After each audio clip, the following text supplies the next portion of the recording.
Hey guys, welcome to my channel. Today I'm going to be talking about the Marcus Wesson mass murders.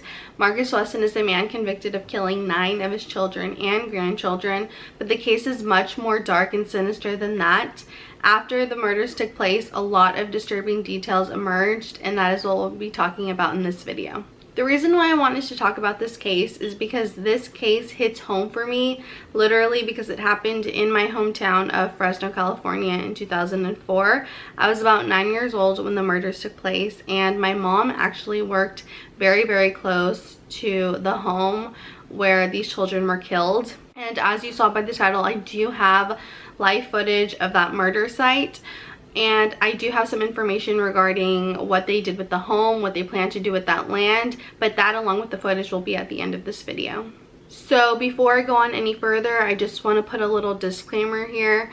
This case is so heartbreaking. It's so sad. We're going to be talking about a lot of sensitive topics. We're going to be talking about murder, obviously. We're going to be talking about child abuse, child sexual abuse, incest, just really, really heavy topics. So I want to put that out there before we go on any further. Marcus Wesson was born on August 22nd, 1946 to Benjamin and Carrie Wesson. He was born in Kansas and was the oldest of 4 children. His mother, Carrie Wesson, was an avid member of the Seventh-day Adventist Church and was heavily invested in her religion. She would force-feed her children daily Bible studies, and she seems to have played a heavy hand in Marcus Wesson's fascination with religion. His father, Benjamin Wesson, was an alcoholic child abuser who could never hold a steady job, and so instead he would just drink all day and flirt with his own children. During Marcus Wesson's trial, an enormous amount of evidence showed that Benjamin Wesson had homosexual tendencies. A childhood friend also even testified that Benjamin Wesson had paid him $50 to allow him to perform oral sex on him. And Benjamin Wesson actually ended up running away with a male nephew of his, a teenage male nephew of his. They moved to, I believe, San Jose County and then to Los Angeles, and then 10 years later, Benjamin made his way back to his family.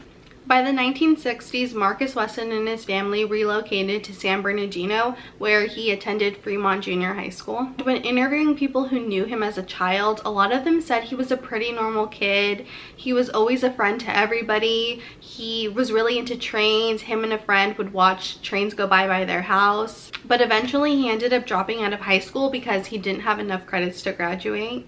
After dropping out, he decided to enlist in the army and served 2 years in Europe. And he ended up returning to the US in June of 1968. He ended up settling in San Jose, and there he met a married woman named Rosemary Solorio. The two had began a relationship, and Rosemary, who I mentioned was married, ended up leaving her abusive husband and moving in Marcus Wesson into her home along with her 8 kids. And in 1971, Rosemary gave birth to a little baby boy who was Marcus Wesson's first child. During this time, Marcus Wesson ended up starting a relationship with Rosemary's young daughter, Elizabeth, who was 8 years old at this time. So Marcus Wesson had began grooming Elizabeth. He had told her that the Lord chose her to be his new bride and that she was special and that she belonged to him. When Elizabeth was 9 years old, Marcus Wesson had conducted a mock wedding for him and his child bride. He began sexually abusing Elizabeth when she was 12 years old, and the two legally married after her 15th birthday. And by this time she had already become pregnant, and 4 months later she ended up having her first baby, a little boy. She later went on to have 11 children with Marcus by the time she was 26. So during this time the family had moved pretty often. Some of the children were born in Santa Clara County, Santa Cruz County, and later Fresno County. Eventually, one of Elizabeth's sisters ended up dumping her 7 children with the Wessons because she claimed that she was unable to care for them because of her drug addiction. So the Wessons lived a very nomadic lifestyle. As I mentioned, they did move pretty often. Marcus could never hold a job, so the family was all very heavily dependent on welfare. They lived in vacant homes, boats, shacks. They even lived for some time in a tent and also in a school bus Marcus Wesson had converted into a home. A friend that Marcus Wesson met in 1984 said that Marcus was a top bank executive, or at least this is what he told him, and that he ended up not liking that lifestyle, didn't want it for his children, and decided to homeschool them. But that obviously wasn't true. He didn't even have a high school degree, but that just seems to have been a pattern in his life. He would just lie to people he would encounter to make himself seem like this really awesome, amazing dad who just wants the best, safe environment for his kids, which is obviously not true. But he did end up getting away with a lot of things because he was quote unquote a smooth talker and was very charming.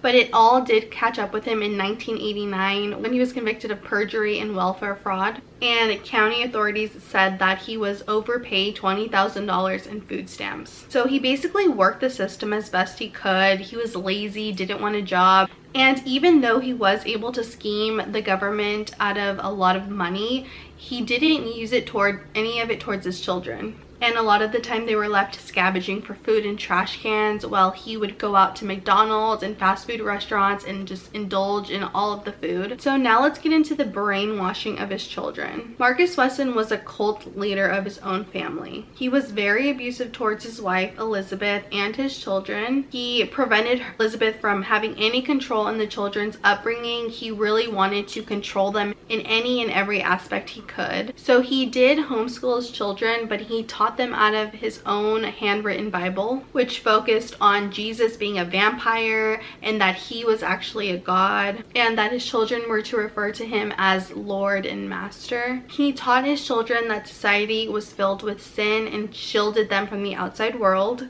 They were not allowed to socialize with anybody outside of the family. They had very strict rules they were forced to follow. So for example, his wife Elizabeth was to walk behind him and with her head down, not looking at anybody. Marcus Wesson was preparing his family for the end and taught them that police were the devil in blue, and the only acceptable way out of their clutches was through suicide. So amongst the children, Marcus Wesson separated the boys from the girls to avoid any sexual feelings or desires that they may have towards each other. The boys were kept in a shack and were given intense beatings when they were caught doing something wrong or just not listening.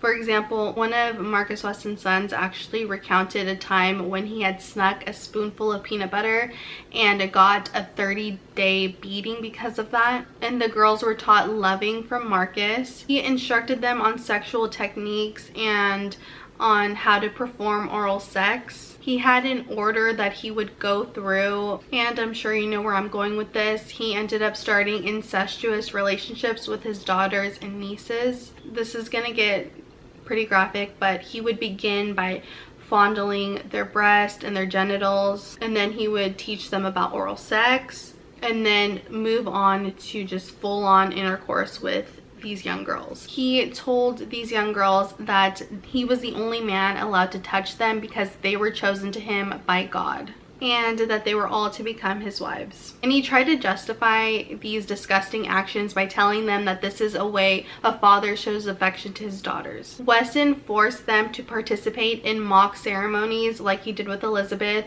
when they were between the ages of 7 to 9 years old. All 5 girls would become pregnant by Marcus, and he would instill fear in them to keep the paternity of the children a secret, with threats of harm against them and their children. In an interview, Marcus Wesson's oldest son, Dorian Wesson, did say that he thought it was strange that his sisters were becoming pregnant, and that when he asked them who the father was, they would just say the kids had came from artificial insemination. In total, Marcus Wesson ended up fathering 18 children with his daughters, nieces, and his wife, Elizabeth. So as the kids got older, he did allow them to get jobs under the conditions that the family's hidden secrets would stay hidden and that they turned their whole paychecks over to him.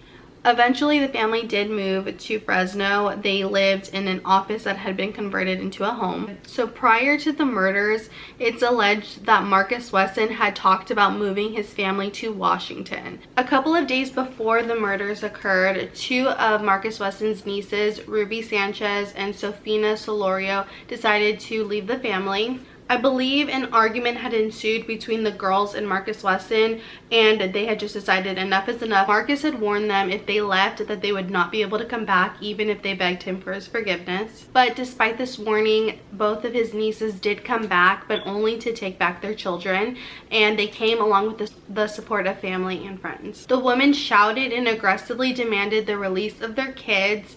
Their cries were so loud and intense that neighbors came outside and saw this really big confrontation and decided to call the police. But before police could arrive, Sofina ran into the home and grabbed her 7-year-old son Jonathan and proceeded to leave the home. As she was walking him out of the house, her sister Rosa ended up snatching the boy back and put him in a bedroom in the back of the house along with the other children.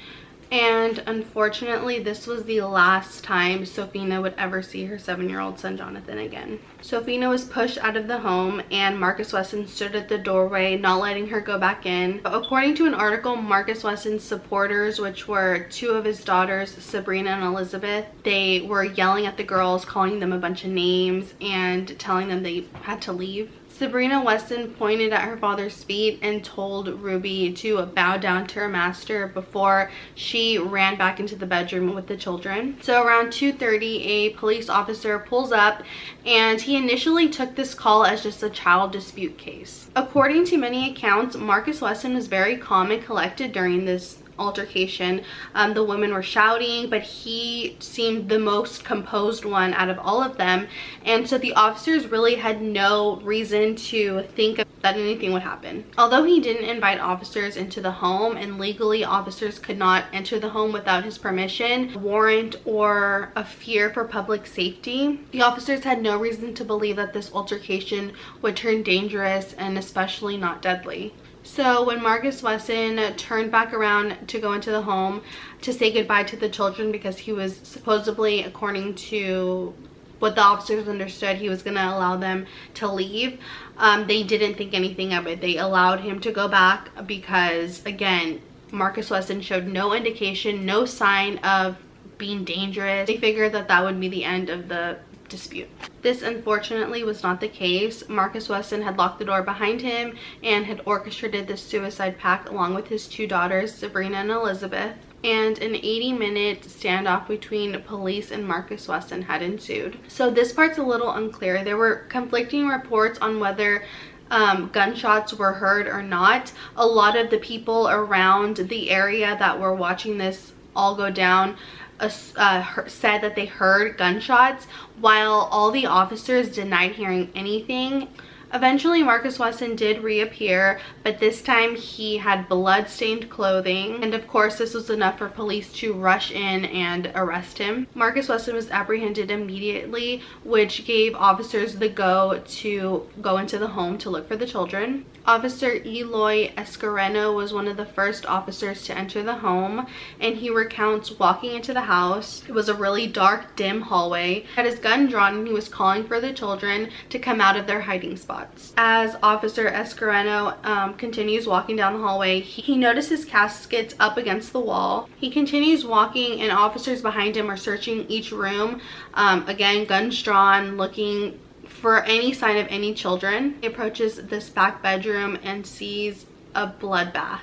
9 bodies stacked on top of each other on the floor. The bodies were of toddlers, kids, and 2 adult women.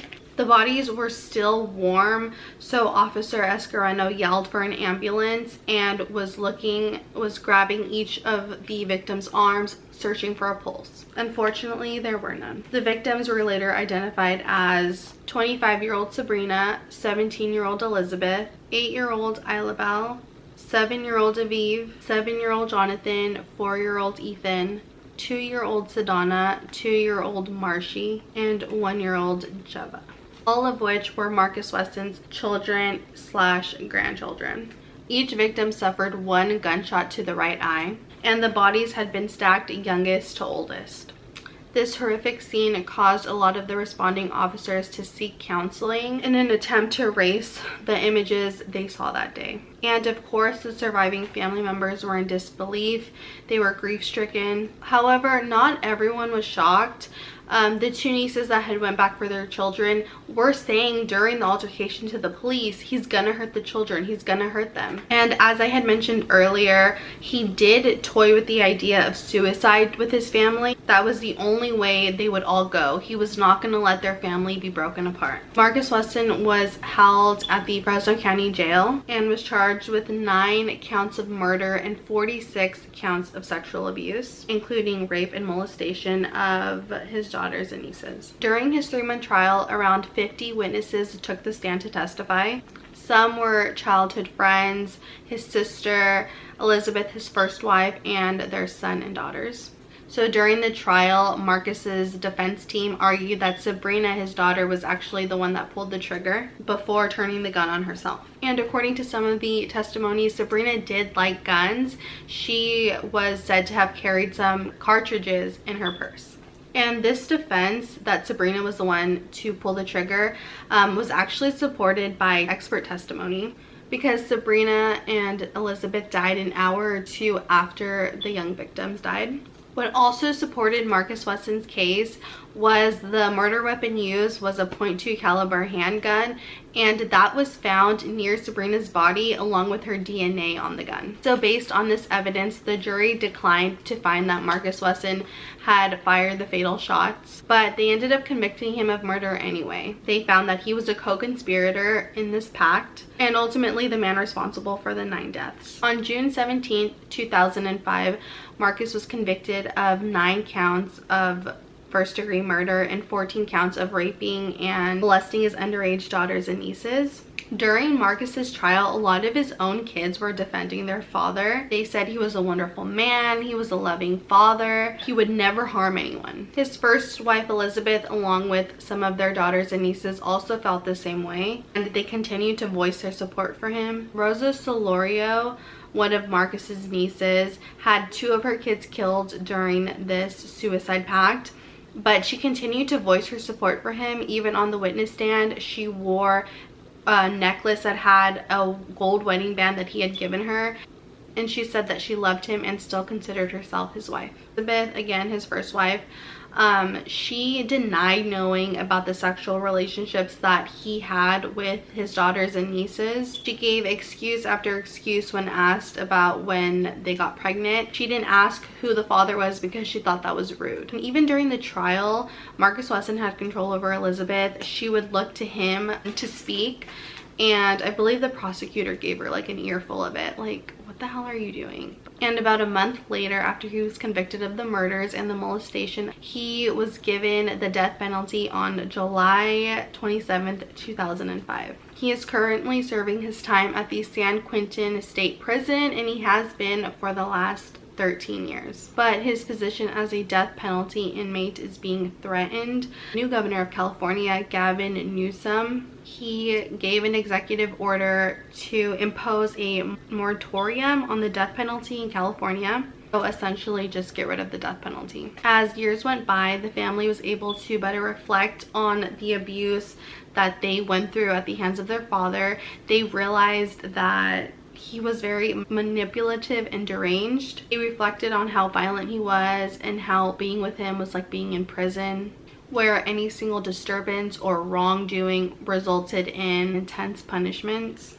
Some of his sons said in an interview with ABC, which I will link down in the description box, that he was psychotic and mentally ill, narcissistic, and delusional. And although this story does end in tragedy, there is somewhat of a silver lining. Despite the horrendous conditions the kids lived under, many of them went on to live relatively normal lives. Adrian is the second oldest, and he is actually a personal trainer in California. And as of 2010, Serafino, another son, is a security guard, but he has hopes of becoming a police officer. And in 2011, an article was published in the Fresno Bee, which is our local newspaper, regarding Gypsy Wesson, which was one of Marcus Wesson's daughters. She actually ended up graduating from Fresno Pacific University with a bachelor's in business. She graduated at 27. Gypsy had never stepped foot in a classroom before the age of 19. She really had to start at the bottom. Again, remember, she was homeschooled, and the only homeschooling she got was through these false teachings from the Bible.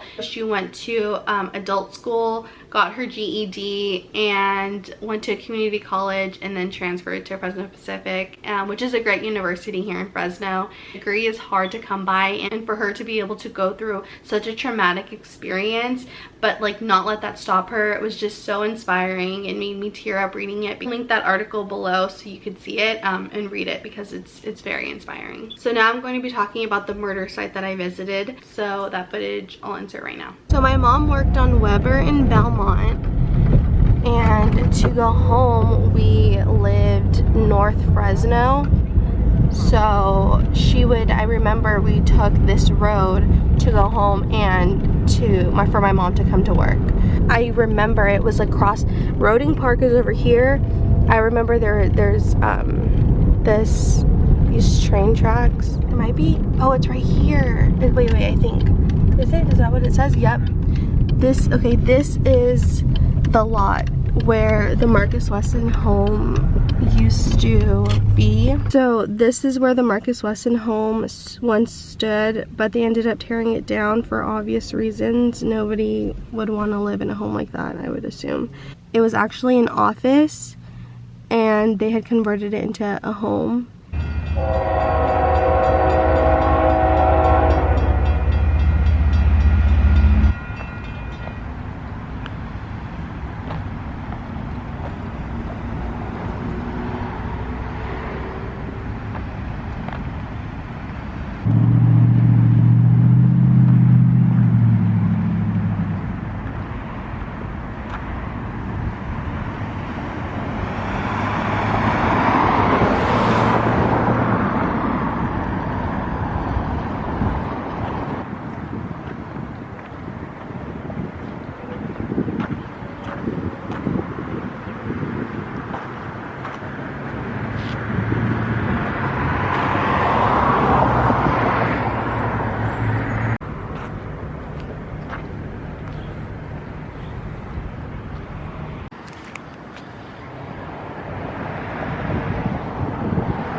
So as you saw, the home is no longer there. It was actually torn down in July of 2006. Records show that Marcus's niece, Rosa Solorio, sold the property in 2005 to TFS Investments, who in turn sold the property to the city's redevelopment agency in 2010. In 2012, there was talk about a new AutoZone store, but the deal was never concluded, so that kind of just went out the door. However, in 2013, the California High-Speed Rail contacted the city's redevelopment agency, the people who own the property, and basically made a deal with them for the property for $46,000 in 2016. As of now though, it's just an empty corner lot.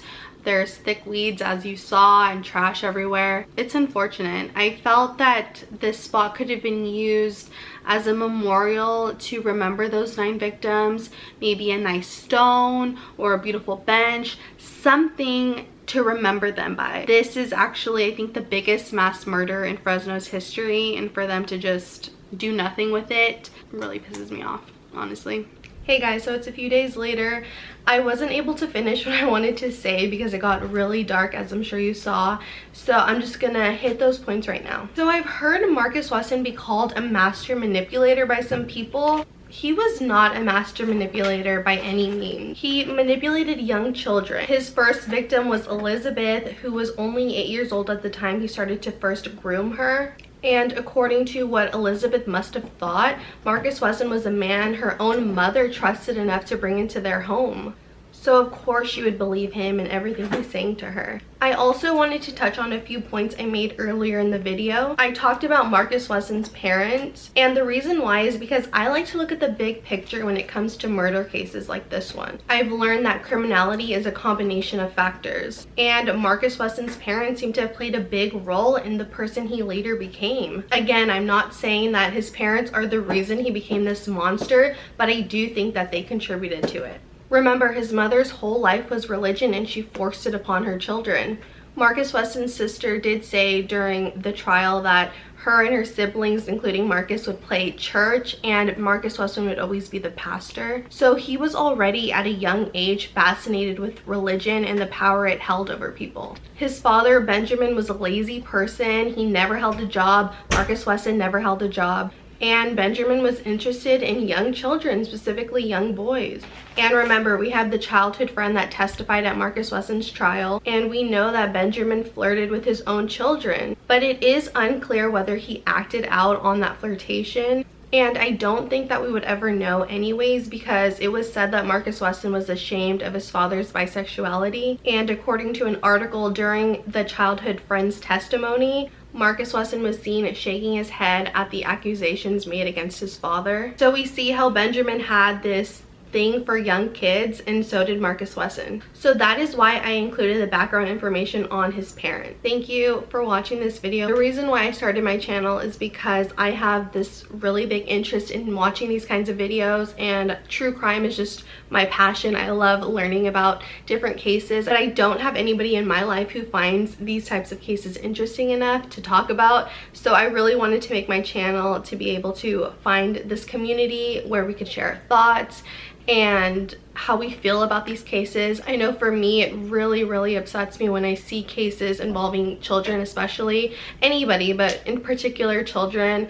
I feel like, you know, if someone's able to murder or abuse a child, that person deserves like the worst punishment available in our justice system. I feel like children are, along with animals, are the most innocent of innocent beings, and for somebody to think that a child deserves to die or be abused in any sort of way is just, it's the worst. I hate that.